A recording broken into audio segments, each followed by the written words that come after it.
আমার আম্মু ছিল। আর কে? আর কেউ না। তুমি ছিলা? জি। তুমি কিভাবে বের হইলা? আর এই বাসে উঠছি। আর আম্মু বেরোতে পারে নাই? জি না।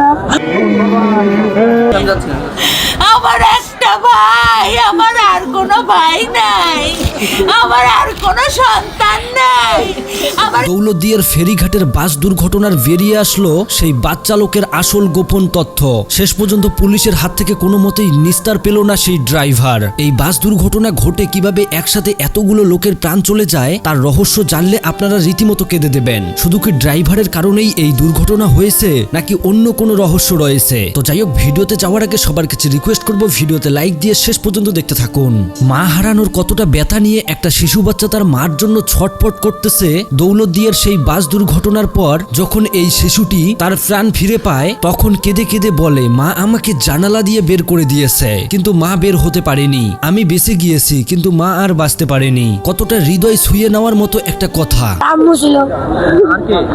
আর কেউ না। তুমি ছিলা? জি। তুমি কিভাবে বের হইলা? আর এই বাসে উঠছি। আর আম্মু বেরোতে পারে নাই? জি না। আমার আম্মু বাসের ভিতর, আমি আম্মুকে বের করতে পারি নাই। পানিতে আমার দম নিতে কষ্ট হয়ে যায়। হ্যাঁ, আমি দৌলতদিয়া ফেরিঘাটের বাস দুর্ঘটনার কথা বলছি। কিছুদিন আগে লঞ্চ দুর্ঘটনা, আর এখন বাস দুর্ঘটনা। এই রোজার ঈদে মিনিমাম 600 মানুষ প্রাণ হারাইলো। আল্লাহ, দেশ এইগুলা কি হইতাছে? আপনি আমাদের সবাইকে রক্ষা করেন। এক একজন এক এক রকম কথা বলতেছে। বাস যখন দুর্ঘটনা ঘটায় তখন নাকি ড্রাইভার বাসে ছিল না, কেউ বলতেছে হেল্পার নাকি বাসটা কন্ট্রোল করেছে। সাধারণত কোনো বাস বা পরিবহন যখন দুর্ঘটনা ঘটায় তখন আমরা কোনো কিছু বিবেচনা না করেই সেই ড্রাইভারকে দোষী সাব্যস্ত করি। এমনকি সোশ্যাল মিডিয়ায় উঠে আসে নানা রকম গুঞ্জন। গাইস, গত 25শে মার্চ বাংলাদেশের দৌলতদিয়ার ফেরিঘাটে যেই দুর্ঘটনা ঘটেছে সেটা গোটা দেশের মানুষ তাকিয়ে দেখেছে। সামাজিক যোগাযোগ মাধ্যমে ছড়িয়ে গিয়েছিল সেই বাস চালক নাকি পান খাওয়ার জন্য বাস থেকে নেমে হেল্পারের হাতে বাসটা তুলে দিয়েছিল, আর সেখান থেকেই নাকি এই দুর্ঘটনা ঘটেছে যেটা সবাই ধারণা করতেছে। কিন্তু আসল রহস্য অন্যদিকে। বন্ধুরা, একটা ড্রাইভার যখন গাড়ি চালাতে চালাতে ক্লান্ত হয়ে পড়ে তখন হেল্পার বা সেই চালকের কোনো পরিচিত লোক থাকলে তাকে দিয়ে সে একটু বিশ্রাম করে, আর ঠিক সেই সময় সেই হেল্পার বা চালকেরা গাড়ি ফেরিতে তুলতে গিয়েই এই দুর্ঘটনাগুলো ঘটায়। দৈনিক দিনের মতোই সেই দৌলতদিয়ার ফেরিঘাটে সেই দিন যাত্রীদের তাড়াহুড়া, এমনকি ঈদের তাড়াহুড়ার কারণেই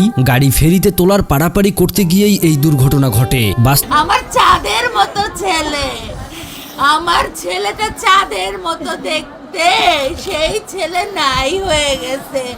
আমি ফেরি গাড়ি সহ পানিতে পড়ে গেছে, আপনার মায়ার বাঁচাইতে পারি নাই, আপনার নাতিনের বাঁচাইতে পারি নাই। সৌহার্দ্য পরিবহনের একটা বাস। সবার ধারণা একটাই, বাসটা ফেরিতে তোলার পর বাসটা তার ব্রেক নিয়ন্ত্রণ হারিয়ে ফেলে আর সাথে সাথেই বাসটা পদ্মা নদীতে পড়ে ডুবে যায়। নিমিষের মধ্যেই শত শত পরিবার তার প্রিয় মানুষ এমনকি আত্মীয় স্বজনকে হারিয়ে ফেলে। যারা কাছ থেকে এই দৃশ্য দেখেছেন কিভাবে এতগুলো লোক প্রাণ হারিয়েছে তারা এখনো আতঙ্কে আছে। আমার বোন ছিল আর আমার ভাগ্নে ছিল, ভাগ্নে বেরিয়ে আসছে, আমার বোন পালাইতে পারে নাই। বাস যে সময় উল্টে পড়ছে সেই সময় আমি বাসে উঠছি।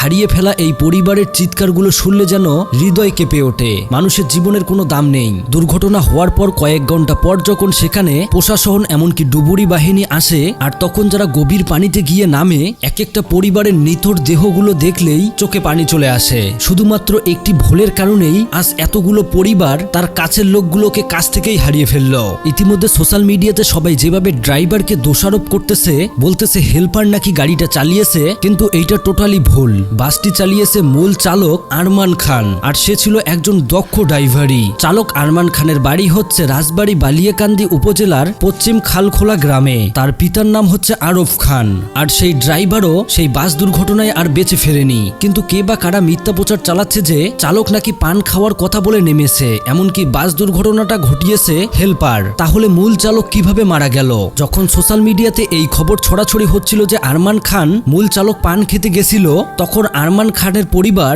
সবাই একটু স্বস্তি পেল। সবাই ভাবতেছিল তাহলে তার সন্তান বেঁচে আছে, কিন্তু এইটা টোটালি ভুল। সেই গাড়িটা স্বয়ং চালিয়েছে আরমান খান নিজেই, আর সেও পানিতে ডুবে যায়। সে আপ্রাণ চেষ্টা করেছিল গাড়ির স্টিয়ারিং ধরে সবাইকে বাঁচানোর, কিন্তু সেইটা আর হয়ে ওঠেনি। যে যাত্রীগুলো না ফেরার দেশে চলে গেছে, যেমন তার পরিবার নিঃস্ব হয়ে গেছে, ঠিক তেমনই আরমানও দুনিয়া থেকে বিদায় হওয়াতে তার পরিবার নিঃস্ব হয়েছে। শোনা যাচ্ছে তার নাকি 2টা ফুটফুটে সন্তানও রয়েছে। তাদেরকে এতিম করে চলে গেল আরমান। আসলে একজন ড্রাইভার কখনো ইচ্ছা করে এই কাজটা করবে না। তবে এই ঘটনার আসল কারণ এখনো জানা যায়নি যে এইটা আসলে কি কারণে হলো। ইতিমধ্যে এই সৌহার্দ্য পরিবহন বাস দুর্ঘটনায় টোটাল 30 জনেরও বেশি না ফেরার দেশে চলে গিয়েছে। তবে ইতিমধ্যে অনেকেই নিখোঁজ, তাদের কোনো অস্তিত্ব পাওয়া যায়নি। তারা নদীর পাড়ে বসে সেই লোকটাকে শেষ মুহূর্ত দেখা পর্যন্ত অপেক্ষা করতেছে। আসলে এই দৃশ্যটা আমাদের শিক্ষা দিয়েছে যে আমরা কোনো কিছুতেই তাড়াহুড়ো করব না, আমাদের জীবন আমাদের সচেতন থাকতে হবে। তো যাই হোক প্রিয় দর্শক, পুরো এই হৃদয় বিদারক ঘটনা নিয়ে আপনাদের মতামতকে অবশ্যই কমেন্ট করে জানাবেন।